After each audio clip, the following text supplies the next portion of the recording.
സപ്തമാതൃക്കളുടെ പ്രതിഷ്ഠയെക്കുറിച്ച് എല്ലാവർക്കും അറിയാവുന്ന കാര്യങ്ങൾ തന്നെയാണ്.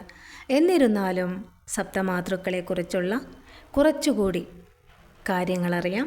എല്ലാവർക്കും പാർത്ഥസാരഥിയത്തിലേക്ക് സ്വാഗതം. ശ്രീ മഹാദേവി ഭാഗവതത്തിൽ വിസ്തരിച്ചു പറയുന്നുണ്ട് സപ്തമാതൃക്കളെക്കുറിച്ച്.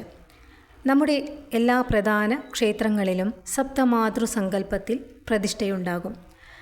ശ്രീകോവിലിൻ്റെ തെക്കുഭാഗത്ത് ബലിക്കൽ രൂപത്തിൽ 9 ശിലകളായിട്ടാണ് പ്രതിഷ്ഠിക്കാറുള്ളത്. ചിലപ്പോൾ വിഗ്രഹ രൂപത്തിലും പ്രതിഷ്ഠിക്കാറുണ്ട്. ശ്രീകോവിലിൻ്റെ തെക്കുഭാഗത്ത് വടക്കോട്ട് ദർശനമായി സപ്തമാതൃക്കളായ ബ്രഹ്മാണി, മഹേശ്വരി, വൈഷ്ണവി, കൗമാരി, ഇന്ദ്രാണി, വരാഹി, ചാമുണ്ഡി എന്നീ ദേവികളെയും അംഗരക്ഷകരായ ഗണപതി ഭഗവാൻ, വീരഭദ്രൻ എന്നിവരെയും പ്രതിഷ്ഠിക്കുന്നുണ്ട്.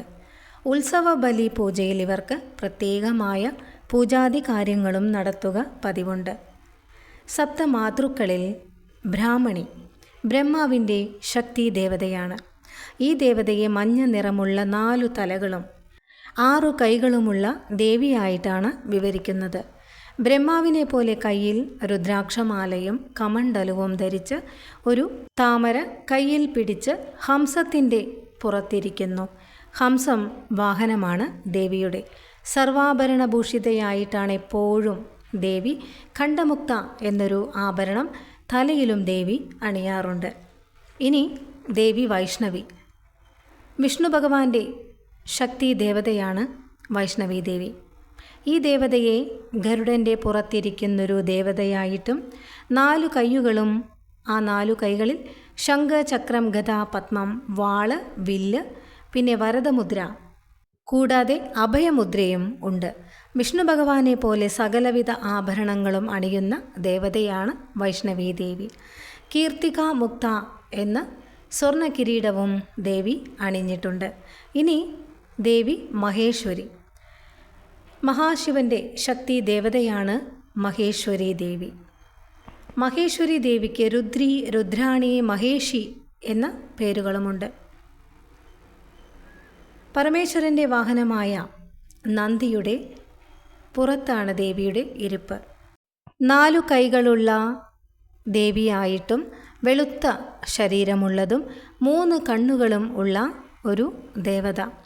കയ്യിൽ ത്രിശൂലവും പിന്നെ ഢമരു, അക്ഷമാല, പാനപാത്രം, കഴുത്തിൽ നാഗം, തലയിൽ ചന്ദ്രകല എന്നിവയായിട്ടാണ് ദേവിയെക്കുറിച്ച് വർണ്ണിക്കുന്നത്. ഇനി ഇന്ദ്രാണി ദേവി. ഇന്ദ്രൻ്റെ ദേവതയായിട്ടാണ് ഈ ദേവി അറിയപ്പെടുന്നത്. ദേവലോകത്തിൻ്റെ ദേവതയായ ഈ ദേവിക്ക് അനിന്ദ്രി, മഹേന്ദ്രി, ശാകരി, ശച്ചി, വജ്രി എന്നും പേരുകൾ ഉണ്ട് എന്നാണ് പറയപ്പെടുന്നത്. ആനയുടെ പുറത്താണ് ദേവിയുടെ ഇരിപ്പ്. ഇരുണ്ട നിറവും 2, 4, 6 കൈകളും ഉണ്ട്. ഒപ്പം 1000 കണ്ണുകളും. കൈകളിൽ വജ്രവും അങ്കുശം, കുരുക്ക്, താമര, പിന്നെ അതിവിശേഷമായ കീർത്തിമുക്ത എന്ന ആഭരണവും ദേവി ധരിച്ചിട്ടുണ്ട്. ഇനി കൗമാരി ദേവി. സുബ്രഹ്മണ്യൻ്റെ ദേവതയാണ് കൗമാരി ദേവി. കുമാരി ദേവി എന്നും പറയപ്പെടാറുണ്ട്. കാർത്യായനി, അംബിക എന്നീ പേരുകളും ദേവിക്കുണ്ട്. യുദ്ധത്തിൻ്റെ ദേവതയായിട്ടാണ് ദേവിയെ കണക്കാക്കുന്നത്. ദേവിയുടെ വാഹനം മയിലാണ്. 4 അല്ലെങ്കിൽ 12 കൈകളായിട്ടാണ് ദേവിയെ ചിത്രീകരിക്കാറുള്ളത്. കൂടാതെ ദേവിയുടെ കൈകളിൽ വേൽ, മഴു, വില്ല്, അമ്പ്, ശക്തി ദേവതയുടെ കൂജ എന്നിവ എപ്പോഴും ദേവിയുടെ കൂടെ ഉണ്ടാവും. ചില സമയത്ത് കാർത്തികേയൻ്റെ പോലെ 6 തലകളും ദേവിക്ക് കാണാറുണ്ടെന്നാണ് പറയുന്നത്. വൃത്താകൃതിയിലുള്ളൊരു കിരീടമാണ് ദേവി ധരിക്കുന്നത്. ഇനി വരാഹി ദേവി. വരാഹ ഭഗവാന്റെ ദേവതയാണ് വരാഹി ദേവി. വൈരാലി എന്ന പേരും ദേവിക്കുണ്ട്. ദേവിയുടെ വാഹനം ആട് അല്ലെങ്കിൽ പോത്താണ്.